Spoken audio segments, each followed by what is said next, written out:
Olá, amantes e praticantes da psicanálise. Aqui quem fala é Cláudio Nascimento, professor, pesquisador e psicanalista.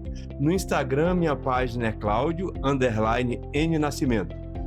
E eu sou Girlene Lira, mas pode me chamar de Gi, psicanalista clínica e dona da página girlenelira.psi no Instagram.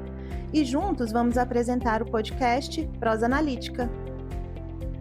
Este podcast nasce como um espaço de conversa, de trocas e de reflexão. Aqui, a nossa proposta é conhecer mais sobre a psicanálise e entender como o acesso ao inconsciente pode impactar nossas vidas nos dias atuais. A ideia é simples e profunda ao mesmo tempo. Prosear. Conversar sem pressa, sem respostas prontas, mas com abertura para pensar e sentir. Em cada episódio, vamos receber um convidado especial para dialogar conosco e ampliar esse olhar sobre o sujeito, o sofrimento e o cotidiano. Além das entrevistas com psicanalistas experientes, teremos também indicações de leituras, comentários sobre questões cotidianas e interação com o nosso público. E o tema de hoje é interessantíssimo. A interpretação dos sonhos inaugurou a psicanálise. E hoje falaremos sobre a importância dos sonhos para a nossa vida psíquica. O que os sonhos revelam? Eles têm significado? E como podemos escutá-los? A interpretação dos sonhos é uma tarefa do analista ou do analisando? Como se dá o trabalho do sonho? Os símbolos dos sonhos têm sentido universal ou é manifestação da experiência individual? Essas são algumas questões que o episódio de hoje busca responder. Então, pegue sua xícara de café e se acomode no nosso divã, porque temos a alegria de receber Raimunda Pires, psicopedagoga, professora de psicanálise, psicanalista clínica, especialista em interpretação dos sonhos. Raimunda, seja muito bem-vinda. E para começar, como é de praxe em nosso podcast, eu gostaria que você falasse um pouco mais sobre você. Olá, a todos. É um prazer estar aqui com vocês. E a minha vida foi uma vida bem simples, porém, assim, um encontro com a psicanálise, ela veio em 99, na NPC do Rio de Janeiro, quando eu conheci o Dionísio, E nós fizemos o curso, eu atuava na Secretaria de Educação, porém, aplicava ali algumas coisas, mas não era uma psicanalista de alunos ainda. Quando aposentei, eu repeti o curso aí em outra instituição. Então, eu fiz o curso 2 vezes. E aí eu comecei a clinicar, E eu digo que as 2 vezes sempre foram novas descobertas. Tanto da primeira vez, quanto da segunda vez. Então, eu acho que sempre nós vamos estar estudando. Muito bom. Raimunda, os sonhos sempre interessaram os seres humanos em várias culturas e religiões, E as interpretações sempre foram levadas muito a sério. Mas foi Freud quem trouxe de maneira mais sistemática um olhar diferente sobre esse fenômeno. Então, explica melhor pra gente como a psicanálise começou com a interpretação dos sonhos. Inclusive tem uma frase de Freud que ele fala que aquele que não interpretava um sonho não era um psicanalista. E Freud, ele escreveu os sonhos dele desde criança. Desde criança ele tinha esse convívio com sonhos. Porém, foi um sonho que ele teve com um amigo Otto, onde ele descobriu o objetivo dos sonhos, o porquê dos sonhos, e ele veio a interpretar os sonhos, E esse sonho foi muito interessante porque dias anteriores ele esteve com Otto e de alguma forma Otto disse que uma das suas pacientes, a Naó, não tinha sido curada. Isso deve ter mexido muito com a vaidade dele. E aí ele foi dormir. E aí ele sonhou que estava numa festa com essa pessoa e que essa pessoa se mostrou doente. É bem detalhado a história, porém, no frigir dos ovos lá, ele fala o seguinte, que a paciente, a Naó, está doente não por causa dele, mas porque ela tomou uma injeção dada por Otto. E essa injeção, naquele tempo, até pouco tempo atrás, da minha época ainda, se fervia, a injeção, a agulha, em uma latinha mesmo, assim, num estojozinho de metal. Então, o ferver é que era a higienização. Então, ele disse que essa higienização não foi feita adequada. Isso tudo no sonho, né? E aí ele mostra, então, que quem realmente adoeceu Anaó ali seria Otto e não ele. E ele acorda assustado, porque ele fala assim, eu estou passando a minha culpa para ele. Então, quer dizer que o sonho é a realização de um desejo? Era isso que eu queria? Eu queria me vingar de Otto? Mais ou menos isso, né? Mas a gente sabe que tem alguns escritos também, antes disso, onde Freud escreve para algumas pessoas dizendo que já sabe interpretações. Mas esse foi o grande boom, entendeu? Foi quando ele começa a expor realmente ali a clínica da interpretação dos sonhos, né? Então foi assim, foi fenomenal, né? Muito interessante. Inclusive, eu acho que aprofundando mais nessa linha, acho que tem 2 elementos aí que são assim super importantes, né, para a gente pensar esse processo de interpretação de sonho, que é o conteúdo latente e o conteúdo manifesto, né? Então acho que essa é uma distinção super importante para a gente poder chegar a esse processo de interpretação. Explica para nós um pouco como é que se dá isso. Como eu queria estar agora sendo gravada, filmada, né? Que aí eu ia pegar aqui uma folha para mostrar para vocês. Mas imagine que o conteúdo latente é algo que está lá no inconsciente e é uma folha limpinha, uma folha que não está amassada. Ela está com todas as informações gatilhadas por você, né? Ali presentes. Então, na hora da manifestação disso, ela vai se transformar, deixar de ser latente, vai se transformar em um conteúdo manifesto. Só que antes dela se transformar em um conteúdo manifesto, ela passa pelo sensor do sonho, que é os resquícios que estão na nossa mente ao dormir do nosso superego. O nosso superego não deixaria aquilo passar. Mas ele relaxou com o sono, com o sonho. Então, nessa passagem, ele faz uma transformação. Então, se fosse uma folha, ele amassaria a folha todinha. Ela ia sair lá em cima no consciente, toda amassada. Ou seja, tem todas as informações, mas está tudo deturpado, está tudo mudado, está com figuras. Agora tem figuras de linguagem e tem figuras realmente visuais, né? O visual também está ali. Então, eu transformei o latente, aquilo que era real, eu distorci, foi distorcido nesse supereu para chegar ao conteúdo manifesto, que é o sonho contado.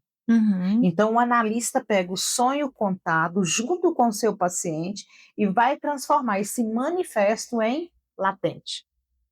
Ele vai descobrir o latente. Por exemplo, nesse caso do sonho do Freud com Otto, o conteúdo manifesto era a historinha dele fervendo, a injeção, tudo.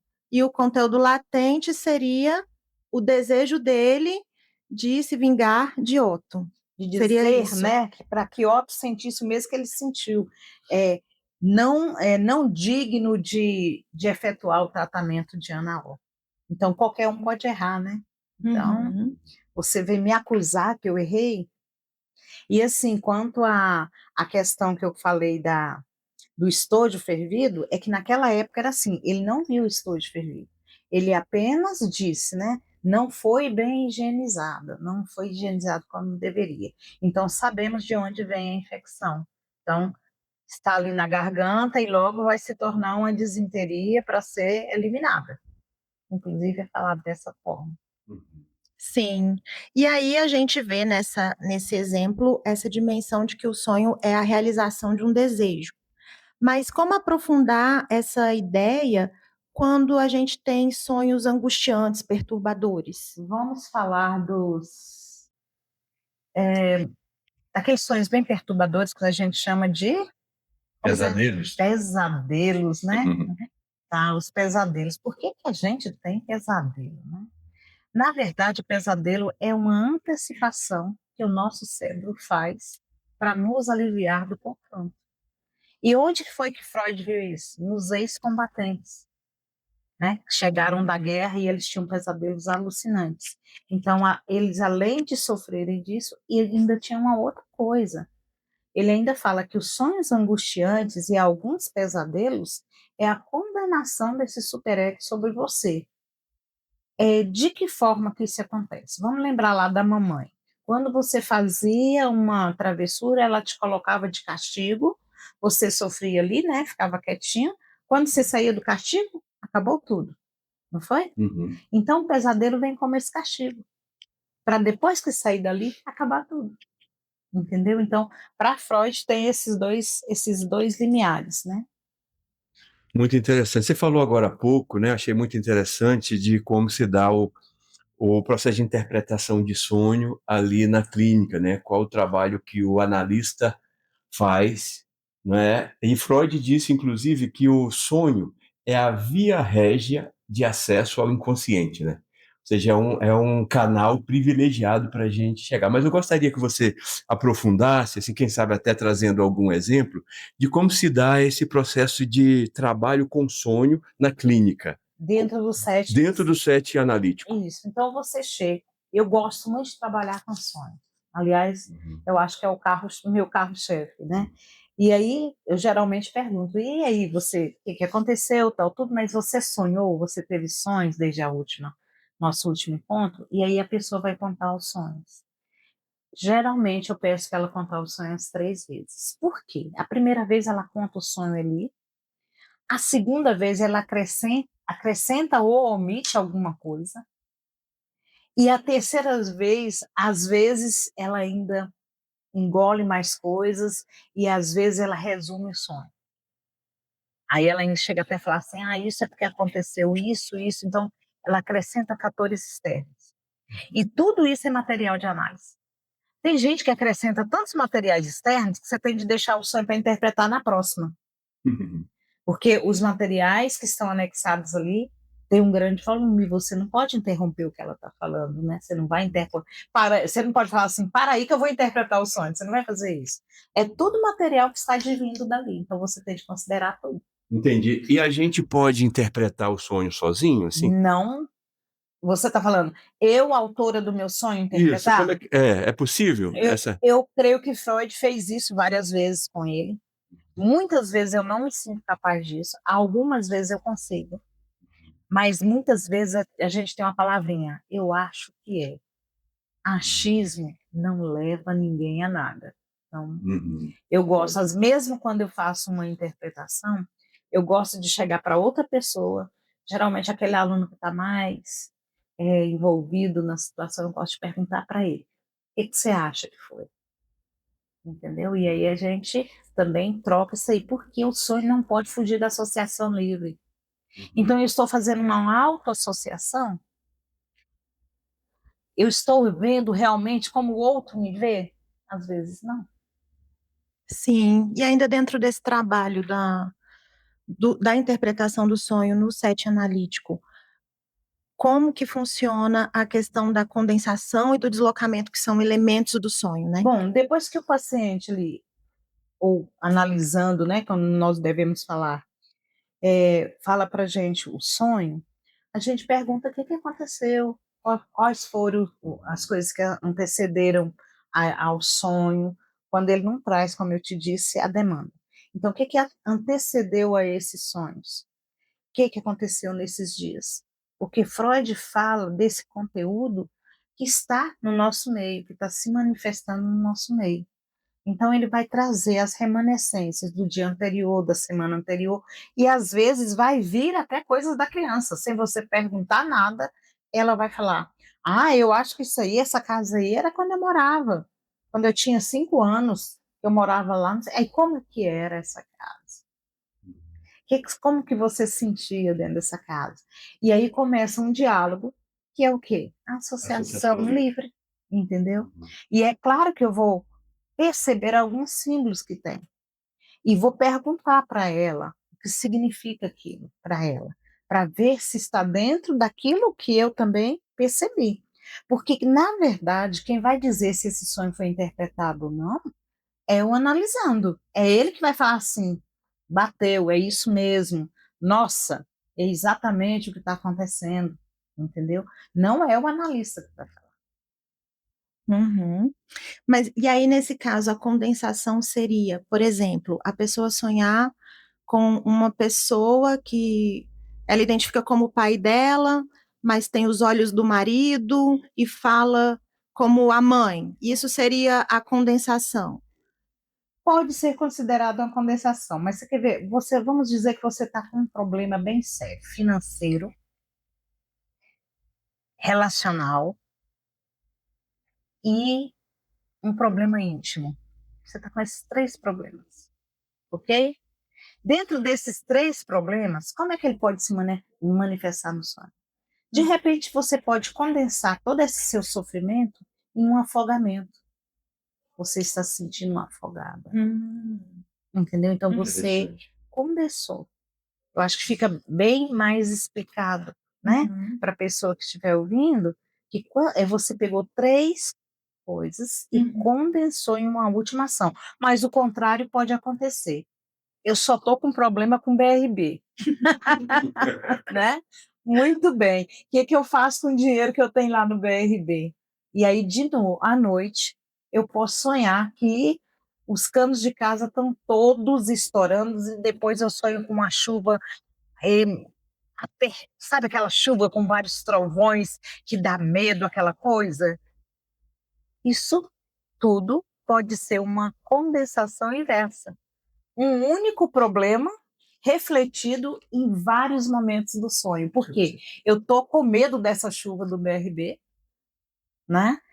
Eu tô com medo de estourar tudo para mim, que não dá conta. E se eu ficar sem salário, vai estourar tudo, então os canos estouraram todos, certo? Então, o inverso da condensação também, quando é apenas um fator e ele se pronuncia no sonho de várias formas. Isso é a condensação. E o que é o deslocamento? É muito interessante quando você olha para o deslocamento, aquela coisa que é menos significante para quem está contando o sonho. Ali você já vai achar um deslocamento. Então, eu desloco para pessoa que está ali, que é insignificante e tal, que eu não sei por que ela apareceu. Ah, apareceu lá, parece que não sei se era minha irmã.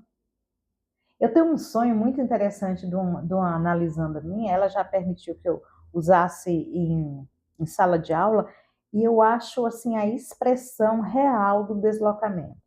Ela sonhou que brincava com o filho, de carrinho ali com ele, conversando com ele, e tinha uma menininha, mas ela não sabia nem quem era a menininha que estava assim, mas a menininha não fazia nada. E aí ela deu aquela ênfase, tudo, porque ela brincava com o filho, ela achava que ela tinha de se aproximar mais do filho dela, ficar mais próxima, etc. Falou. Aí a gente tem umas intuições, né? Aí eu perguntei, e a menininha, que roupa que ela usava? Aí ela falou, um vestido amarelo. Quantos anos você acha que a menininha tinha? Ela, uns 8. Eu falei assim, aos 8 anos você tinha um vestidinho amarelo? Batata, ela tinha um vestidinho amarelo. E eu falei assim, e o que acontecia quando você ia brincar? E aí ela contou. Família muito tradicional, aquelas casas antigas que tem aquelas grades na frente. Todo mundo brincando lá na rua. E ela e o irmãozinho dela em cima de um banquinho olhando os meninos brincar na rua. Então aquela menina era ela, que não estava brincando. E tudo isso surgiu porque no dia anterior o pessoal saiu para tomar cerveja do serviço dela e não chamou ela. Não chamou porque sabia que ela não ia. Então ela nem falou nada, mas olha o que veio à tona. O não brincar.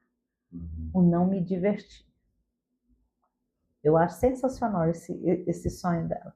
Vale ouro esse sonho. É um ótimo exemplo, sem dúvida. E Raimunda, a gente sabe que Freud e Jung caminharam juntos por um tempo, né, na psicanálise. Depois Jung se distanciou e fundou a psicologia analítica, onde também existe a interpretação dos sonhos. Então, eu queria que você falasse para a gente de quais as principais diferenças dessas duas abordagens, de Freud e Jung. E aí é bom a gente lembrar que enquanto eles estavam juntos, 7 anos de amor, né, ali, ele era um psicanalista. Quando eles se separaram, veio a depressão de Jung.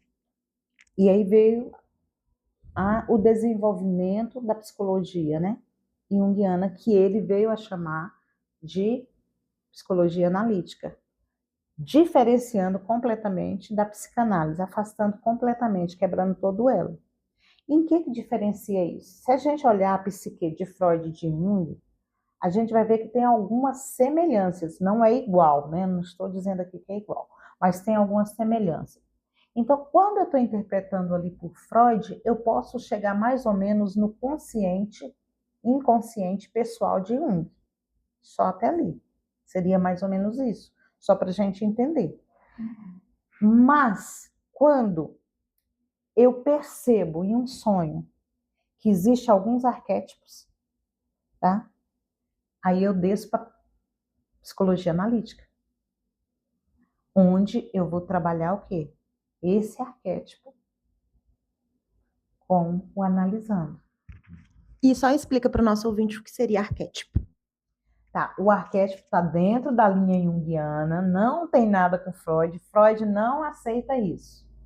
Mas o arquétipo é aquilo que foi herdado. É um pensamento, é o que veio dos nossos ancestrais, que estaria na nossa genética, na nossa vida, no nosso contemporâneo. Ele elencou alguns dos principais arquétipos. Ânima, ânimos, né? É a grande mãe, o pai, o herói.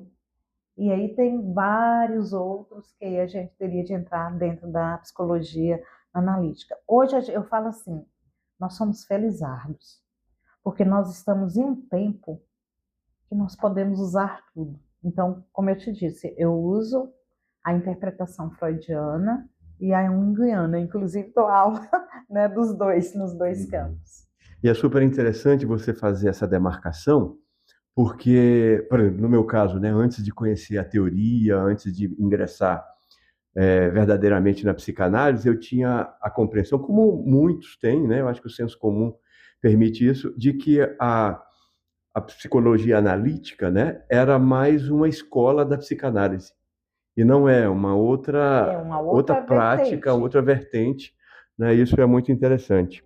E agora, Raimunda, nós temos uma dúvida de um de nossos ouvintes. A gente tem uma prática aqui de tentar promover essa interação com a nossa audiência, né? Então, os ouvintes, eles têm a oportunidade de enviar para nós algumas questões, fazer alguns comentários, né, no episódio que a gente publica.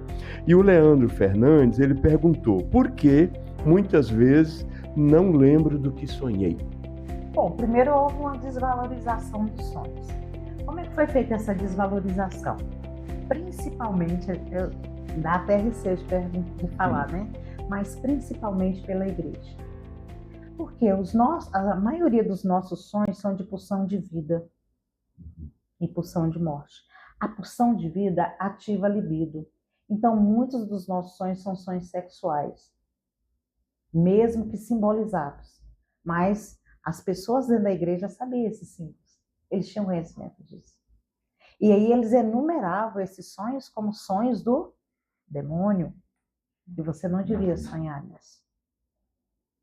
Então isso já foi uma castração.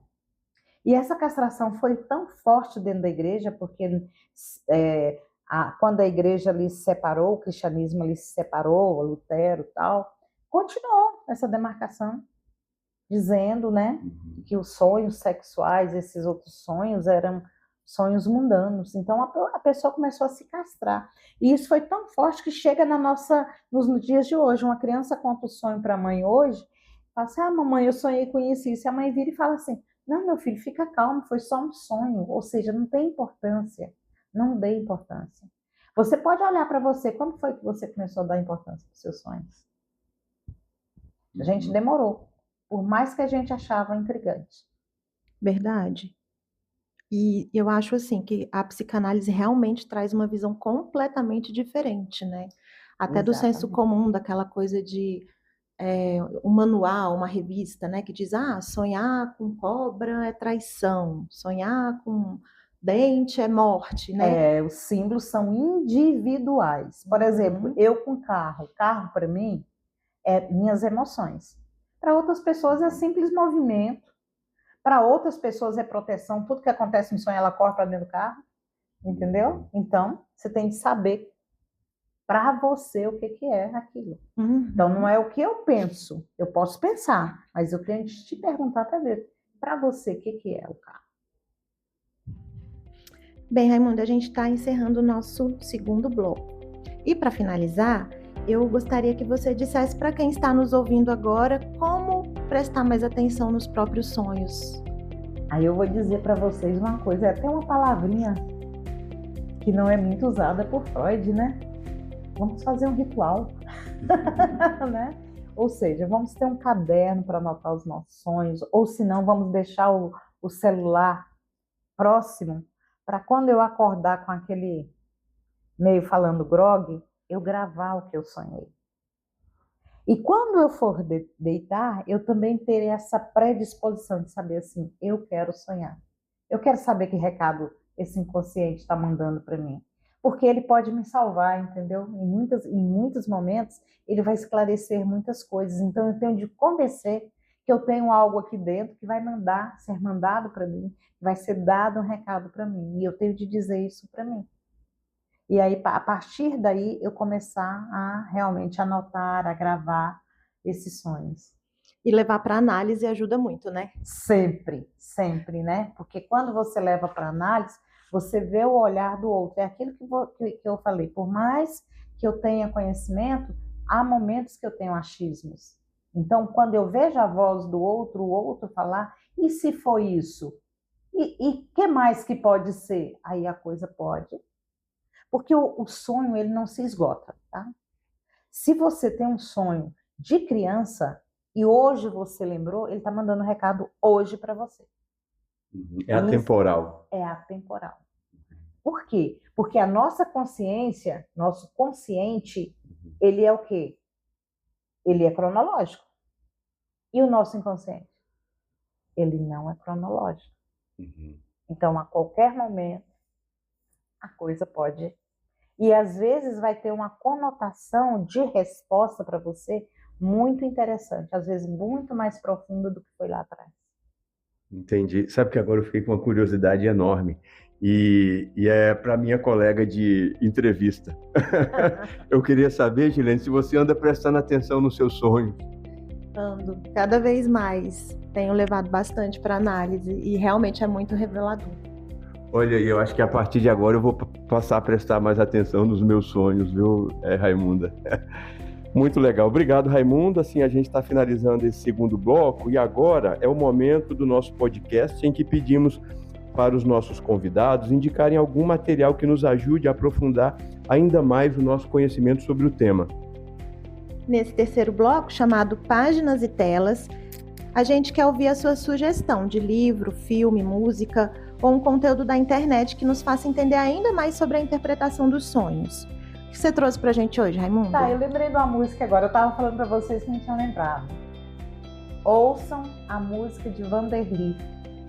Qual?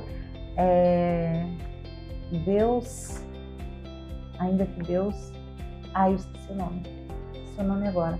Mas Procurando Vanderly é uma das músicas mais tocadas dele. A música realmente fala, diz assim, sabe o que eu queria agora, meu bem? Estar em um lugar. E aí ele vai falando, é um sonho aquele. O que ele fala é de um sonho, né? E ele fala de como as pessoas estão hoje, de como poderia ser. E ele fala que gostaria de ter um ombro, né? Um ombro para realmente descansar. Mas agora, quanto a livros, como eu falei para vocês, eu já li outros livros sobre sonhos, mas até hoje, o livro que te dá o norte real da interpretação dos sonhos, segundo Freud, na linha freudiana, sem nenhuma outra brecha, é o livro dos sonhos, segundo Freud. Tanto que está na coleção, como tem um agora que foi 100 anos do livro dos sonhos, ele é muito bom. E ele traz um resumo de toda a teoria freudiana. Então, você está vendo a interpretação e está vendo a teoria dentro do próprio livro.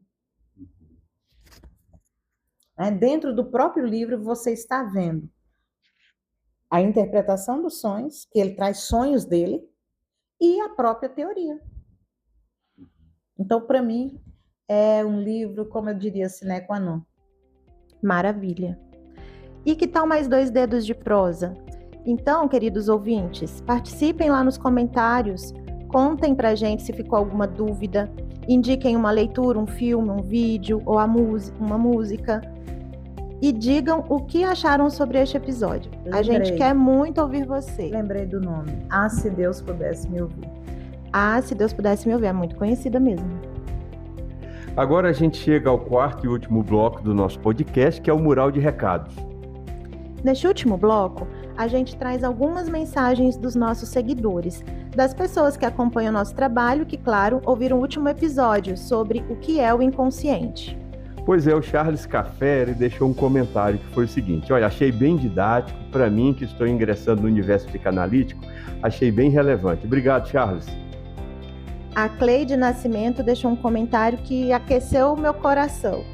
Excelente, gostei muito. Adorei o formato. Senti como se eu estivesse participando da conversa na sala da minha casa. Gostei muito da linguagem acessível, diferente de outros podcasts que já ouvi. O Geraldo Neto escreveu: que resenha incrível. Obrigado, Geraldo. Foi ótimo, foi bem acessível nas palavras. Mais uma vez, parabéns por esse momento de prosa, disse a Leila Albuquerque. Obrigada, Leila. A Lari Mendes também escreveu: fantástico, parabéns pela iniciativa, sucesso. Obrigado, Lari.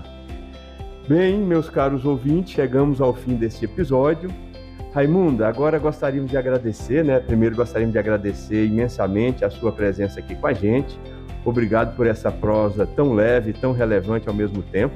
E a gente deixa o espaço aberto aí para você deixar algum recado para os nossos ouvintes, falar dos seus projetos, fique à vontade. Bom, projetos a gente tem, né? Sempre. Muitos, né? Muitos, né? Mas assim, sigam o meu Instagram, né?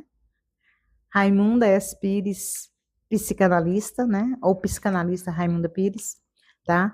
Lá a gente tem aquilo que a gente está fazendo no dia a dia, tá? As aulas, aonde eu estou dando, para qual instituto, os projetos que estão sendo elencados agora, tá? E aí eu aguardo vocês lá, dá uma olhadinha lá, tá bom? Raimunda, muito obrigada mais uma vez, foi maravilhosa essa nossa prosa. E se esse episódio fez sentido para você, siga o Prosa Analítica, compartilhe com quem pode se interessar e permita-se refletir sobre o que ficou dessa conversa. E anote seus sonhos. A gente se encontra no próximo episódio. Até lá! E lembre-se, escutar a si mesmo também é um ato de cuidado.